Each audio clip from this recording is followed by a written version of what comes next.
বাঘ সিংহ সবাই ভয় পাবে, একেবারে অনেকগুলো লোক আছে ভয় পাবে, আর একা গেলে ভয় পাবে? ভয় পাবে না। বেরাদান ইসলাম, 10 জন যদি একসঙ্গে যান, কুকুর রাস্তায় বসে থাকছে, আপনি ঘটে যাবে। আর 1 জন 2 জন যান মোটরসাইকেল নিয়ে, দেখেন ও খারাপ হয়ে যাবে, ডেকে নেবে সবকে, কেন এসছে চলে এসছে তো আয় সব। বেরাদান ইসলাম, হযরতে সাফিনা রাদিয়াল্লাহু তাআলা আনহা যখন জঙ্গল দিয়ে প্রবেশ করছেন, সুবহানাল্লাহ, দেখা যাচ্ছে হিংস্র জন্তু একটা বাঘ বেরিয়ে গেছে, আর বেরিয়ে এসে মনে খাবো খাবো খাবো করে চলে আসছে, খাবো খাবো করে চলে আসছে।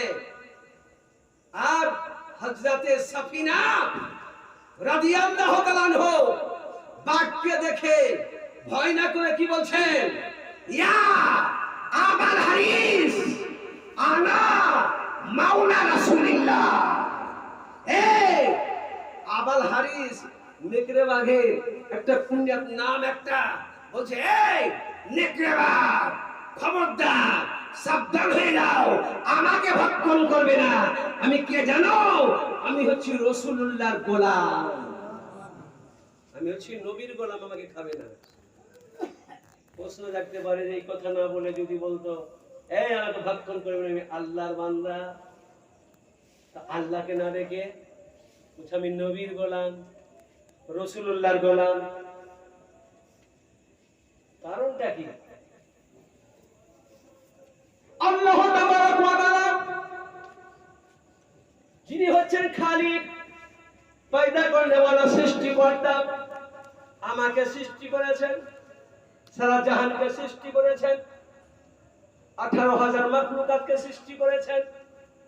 সর্বশ্রেষ্ঠ মাখলুক মানব জাতি, তো মানবকে সৃষ্টি করেছেন আল্লাহ তাবারক ওয়া তাআলা। নেকড়ে বাঘ, বাঘকেও তৈরি করেছেন আল্লাহ তাবারক ওয়া তাআলা, অন্য কেউ করেছে?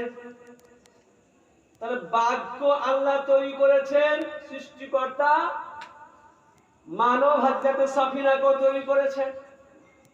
হযরতে সাফিনা রাদিয়াল্লাহু তাআলা আনহা আল্লাহকে ডাকছে, ইয়া আল্লাহ রাব্বুল আলামিন, তুমি রহমান, তুমি রহিম, তুমি যাকে ইচ্ছা ইজ্জত দিতে পারো, যাকে ইচ্ছা জিন্দা দিতে পারো, যাকে ইচ্ছা মারতে পারো, যাকে ইচ্ছা বাঁচাতে পারো। ইয়া আল্লাহ, হিংস্র জন্তুর সামনে তুমি আমাকে ওই বাঘের মুখ থেকে বাঁচাও। আর নেকড়ে বাঘ বলছে, ইয়া আল্লাহ রব্বুল আলামিন, আমি কয়েকদিন ধরে অনাহারে আছি, কোনো খাবার আমি খেতে পাইনি, ইয়া আল্লাহ তুমি আমার খাবারের ব্যবস্থা করে দাও। তো ও আল্লাহকে ডাকছে, ও আল্লাহকে ডাকছে, এদিকে খাবার হাজির। হযরতে সাফিনা ও বলছে, আল্লাহ আমাকে তুমি খাবারের ব্যবস্থা করে দাও, আর ও বলছে তুমি আমাকে ওই হিংস্র জন্তু থেকে বাঁচাও। আল্লাহ কোন দিক করবে? ওরও সৃষ্টিকর্তা, ওরও সৃষ্টিকর্তা, দুজনকে আল্লাহ সৃষ্টি করেছেন। বেরাদান ইসলাম, এতে বাতিল তর্ক ফতোয়া লাগিয়ে দেবে যে আল্লাহকে না ডেকে নবীকে ডাকছেন। বেরাদান ইসলাম, আচ্ছা বলুন তো, মাঝে একটা কথা বলে দিই, মানুষ পরিশ্রম করে নিয়ে আসছে, কাজ করছে, কেউ রাজমিস্ত্রির কাজ করছে, কাপড়ের কাজ করছে, কেউ আর কিছু কাজ করছে, রোজগার করছে। তো রোজগার করে একটা লিমিটেড আছে, এ করিয়েন না যে কি বলে 500 টাকার মাল 1000 টাকা নিয়ে নেবো, এ নেওয়া যাবে না। আর 200 টাকার কাজ আমি 500 টাকার কাছে নিয়ে নেবো, তাও নেওয়া যাবে না। যেমন নেওয়ার সেভাবে নিতে হবে। বেরাদান ইসলাম, তাহলে কোনো ব্যক্তি যদি রোজগার করে, পরিশ্রম করে, পারিশ্রমিক পায়, রোজগার করে, সেটা রোজগারটা হালালি হবে কি হারামি হবে? হালালি, তাই তো? আর কোন ব্যক্তি আল্লাহ রাব্বুল আলামিন, পরওয়ারদিগারে আলাম, আমার ছোট ছোট সন্তান অনাহারে মরে যাবে, আল্লাহ আমি উপরে আমি ডাকাতি করতে যাব, ইয়া আল্লাহ আমি ডাকাতি করতে আমি সফল হতে পারি, যেন চুরি করতে পারি। তো ডাকাতি করে মালটা যদি নিয়ে আসে, ওই মালটা হারামি হবে কি হালালি হবে? তাহলে আল্লাহ ওকেও দিয়েছে হালালি হারাম মালটা নিয়ে এলো, তো মালটা আল্লাহ হালাল দিনে হারামে দিলে? আরে আল্লাহ যা দেন, আল্লাহ হারামিও মাল দেন, হালালিও দেন। আল্লাহ হারামিও দেন, হালালিও দেন। আর মহান নবী যা দেন সবই হালালি দেন। বলুন সুবহানাল্লাহ। বুঝিয়ে দিচ্ছি আপনাকে, দিমাগে ভরে নেন, এটা বুঝিয়ে বক্তব্য দিতে পারবো। বিরাদার ইসলাম, চুরি করা মাল হলো হারামি, আল্লাহ দিয়েছে। আর যে নবীর শরীয়তকে বজায় রেখে বিজনেস করছে, কাজ করছে, কর্ম করে রোজগার করছে, সেটা হচ্ছে হালালি। নবীর চৌখাট, নবীর শরীয়তকে মেনে যে ব্যবসা করছে, যে কর্ম করছে, এটা রোজগার করে উপার্জন করছে, সেটা হচ্ছে হালালি। আরো পরিষ্কার করে দিই, মনে করুন দুটো রমণী, একটা বিবাহিতা রমণী, একটা অবিবাহিতা রমণী। কথাটা বুঝতে পারছেন? বিবাহিত রমণী, একটা অবিবাহিতা। একজনের বিয়ে হয়েছে, একজনের বিয়ে হয়নি। তো দুজনেরই সন্তান হলো, বিবাহিতা রমণীরও সন্তান হলো, অবিবাহিতা রমণীরও সন্তান হলো। তো দুই সন্তান দুটোই কি হালালি হবে? হবে কি হবে না? মানে কেন হবে না? সন্তান দুটো কে দিয়েছে? আল্লাহ। রাইনি দুটোই আল্লাহ তো ইচ্ছা করে নাও দিতে পারতেন। হ্যাঁ, তা আল্লাহ সন্তান দিয়েছে বিবাহিতা রমণীকে, সেটা হালাল। আর যেটা অবিবাহিতা রমণীকে সন্তান দিয়েছে, সেটা বলছে হারাম। কেউ হারামি বলে, কেউ জারজ বলে, কেউ যার যা ভাষা, এলাকা ভিত্তিক ভাষা বলে থাকে। ব্রাদার ইসলাম, তার দুটো সন্তান আল্লাহ দিয়েছে। ইচ্ছা করতে গেলে বিবাহিত রমণীকে সন্তান দিতেও পারে, না অনেকের সন্তান হয়নি। ব্রাদার ইসলাম, বুঝা গেল আল্লাহ হালালিও দিতে পারে, হারামিও দিতে পারে। আর মহান নবী যাদের সবই হালালি দেন। বলে হালালি, আল্লাহ তো দুটো সন্তান দিল, একটা হালালি একটা হারামি। কারণটা কি? কিসের জন্য? বিবাহিতা রমণীর সন্তানকে বলছেন হালালি, আর অবিবাহিত রমণীর সন্তানকে বলছেন হারামি। তার কারণটা কি? বলে এটা হচ্ছে হালালি এই জন্য যে নবীর একটা সুন্নাতকে পালন করে বিবাহিত রমণী সেই সন্তানটা নিয়েছে, তার জন্য হালাল। আর এই সন্তানটা যেটা অবিবাহিত রমণী, এটা নবীর সুন্নাতকে বয়কট করে দিয়েছে, নবীর সুন্নাতকে অমান্য করে ডাইরেক্ট খোদার কাছ থেকে দিয়েছে, সে তার জন্য সন্তানটা হয়ে গেল হারাম। কথাটা বুঝতে পারলেন? মাথায় ঢুকলো? আল্লাহ হালালিও দেন, হারামিও দেন, আর মহান নবী যাদের সবই হালালি দেন। ব্রাদার ইসলাম, তো বুঝা গেল সুবহানাল্লাহ। আল্লাহ হালালি দেন, হারামি দেন, মহান নবী সুবহানাল্লাহ হালালি দেন। ব্রাদার ইসলাম, তাহলে কিসের জন্য হারামি হলো আর হালালি হলো? একটা সুন্নাতের পার্থক্য। একটা সুন্নাতকে বাতিল করার জন্য, যদি তার সন্তান যদি হারামি হয়ে যায়, যারা হাজার হাজার সুন্নাতকে জবাই করে দিচ্ছে, তারা কত বড় হারামির বেটা হারামি হবে। হ্যাঁ, কত বড় হারামি হবে।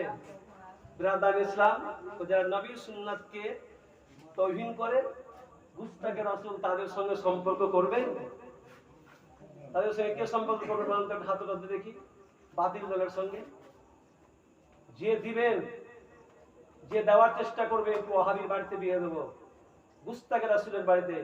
আর আকীদা যদি ওই আকীদা থাকে, গতকালকে কিছু ইঙ্গিত দিয়েছিলাম, ওই আকীদা যদি থাকে, তাহলে ওই আকীদাকে জাহান্নামে যেতে হবে। কথাটা বুঝতে পারলেন? আপনি মানেন চাহে না মানেন, আপনি জাহান্নামে যাবেন, আমার দেখার কিছু না, কিন্তু রাস্তাটা ধরিয়ে দিতে হবে। তো ব্রাদার ইসলাম, গুস্তাখে রাসূল একটা ভিখারিকে দেন, হাত ধরিয়ে দেন কিছু দিয়ে, আর দেখছেন একেবারে দেখি কত বড় সম্পদ আছে, ওকে দে 20 লাখ দিয়ে দে, সুখে খেবে আর ভূতে কি লেবে। তুমি যাও, তুমি চিরকাল এখানে থাকবে, একদিন তোমাকে যেতে হবে। বলে যেদিন যাবি কোর মাঝার ভুল ভাগবে রে সেই দিন। আর দিনে দিনে দিন ফুরালো ওরে কমবক্ত কমি, ভুল ভাগবে রে সেই দিন। আরে যে যেদিন যাবি গোর মাঝারে ভুল ভাঙবে রে সেই দিন, সেদিন ভুল ভাঙবে। এখন ভুল ভাঙছে না তো, তবে যা করে দিয়েছেন ভুল ভুল করে দিয়েছেন, আর দ্বিতীয়বার কেউ সম্পর্ক করিয়েন না, বিবাহ দিবেন না। ব্রাদার ইসলাম আমার সুবি সমাজ, সুবহানাল্লাহ। তো বলতে গিয়েছিলাম হাদিসটা পূর্ণ করি। সুন্নি হাজি, সুবহানাল্লাহ, সফিনা হযরতে সাফিনা রাদিয়াল্লাহু তাআলা আনহা এই হাদিসটা তুলে ধরেছি। সুবহানাল্লাহ। প্রশ্ন করবে যে আল্লাহকে ডাকা হলো না, বলছে আমি রাসূলুল্লাহর গোলাম, আল্লাহর বান্দা বললো না। এই নেকড়েবাজ, খবরদার আমাকে ভক্ষণ করবে না, আমি হচ্ছি রাসূলুল্লাহর গোলাম। তাহলে রিজকের মালিক খোদা, সৃষ্টিকর্তা। তাহলে ওকে ওর আল্লাহ কোন দিক দেখবে? ই বলছে আল্লাহ তুমি আমাকে হিংস্র জন্তু থেকে বাঁচাও, আর ও বলছে আল্লাহ তুমি আমার রিজকের ব্যবস্থা করো, রুজির ব্যবস্থা করো, আমি কয়েকদিন অনাহার আছি, ক্ষুধার্ত আছি। আল্লাহ কোন দিক দেখবে? আল্লাহ দুজনই আল্লাহকে ডাকে, কোন দিক দেখবে? তার জন্য হযরতে সাফিনা আল্লাহকে না দেখে মহান নবীর গোলামি স্বীকার করছে। ইয়া আবুল হারিস আনা মাওলা রাসূলুল্লাহ, হে নেকড়েবাজ খবরদার, আমি রাসূলুল্লাহর গোলাম। এই জন্য বলা হচ্ছে যে রাসূলুল্লাহর গোলাম, এই জন্য যে নবীর জন্য সারা জগতের সৃষ্টি, নবীর জন্য সাফিনাকে সৃষ্টি করা হয়েছে, নবীর জন্য আমাদেরকে সৃষ্টি করা হয়েছে, নবীর সাদকায় সারা জগৎকে সৃষ্টি করা হয়েছে, নবীর সাদকায় হিংস্র জন্তু নেকড়ে বাঘকে তৈরি করা হয়েছে, সৃষ্টি করা হয়েছে, জন্ম হয়েছে। তো নবীর সাদকাতে, তাই নবীর নাম নিতে গেলে অবশ্যই নেকড়ে বাঘ নরম হয়ে যাবে। তাই নেকড়ে বাঘ খাবো খাবো করে আসছিল, নিজের পালিত কুকুর যেমন লেজ হিলেতে থাকে, পালিত কুকুর যেমন আসে, এরকম লেজ হিলেতে হেঁটে এসে হয়তো সাফিনা নিকটে গেলেন, আর হয়তো সাফিনাকে সঙ্গে করে নিয়ে জঙ্গল পার করে দিয়ে চলে এলো। বলুন সুবহানাল্লাহ। ব্রাদার ইসলাম, তাহলে আমরা নবীর গোলাম, নবীকে মানি। দু তিনটে লাইন বলবো, বক্তব্য ইতি করবো, নতুন কথা বলবো, নতুন একেবারে, আপনারা শুনেছেন কি শুনেননি, দুটো কথা বলবো, ইতি করে দেবো। একবার ভক্তি ভরে বা দরুদ শরীফ পাঠ করে নেন। আল্লাহুম্মা। আমরা কোথাকার মুসলমান? কোন রাষ্ট্রের? আমরা কোন রাষ্ট্রে বসবাস করছি? বলে হ্যাঁ করে একটু, এটা জজবাত নাই আপনাদের? হিন্দুস্তান না ভারত, তাই তো? এটা বলতে ভয় কি না? আপনারা পাকিস্তানের বাংলাদেশের আছেন যে ভয় লাগছে বলতে? কথা কথা উত্তর দিতে হবে, তবে তো জজবাত পয়দা করতে হবে। শুনেন নিখো এনআরসিস কথা শুনে ভুলে গেছেন নাকি? যে কত ভয় ঢুকেছিল, কত রোধে ছুটাছুটি, আধার কার্ড আর ভোটার কার্ড নিয়ে কত বা সংশোধন ছুটাছুটি করছিলেন ভুল ত্রুটির জন্য। এই জন্যই তো আমাদের কিছুর জন্য, এই ভুলের জন্য ছুটাছুটি করে অনেকের এখনো ভুলে ভরাই আছে, পারেননি হয়তো ঠিক করতে, কিন্তু যে শয়তান পিছিয়ে লেগেছিল, তাই তো? ব্রাদার ইসলাম, তো জজবাত পয়দা করতে হবে। আর সেটা আমরা কিসে বুঝালাম? নোটে না বুঝতে পারে ভোটে বুঝিয়ে দিয়েছি, তাই তো? কিসের জন্য? যে আমরা বাঁচার জন্য, আমাদের অধিকার আছে, তাই তো? আমরা ভারতে মুসলমান, তাই না?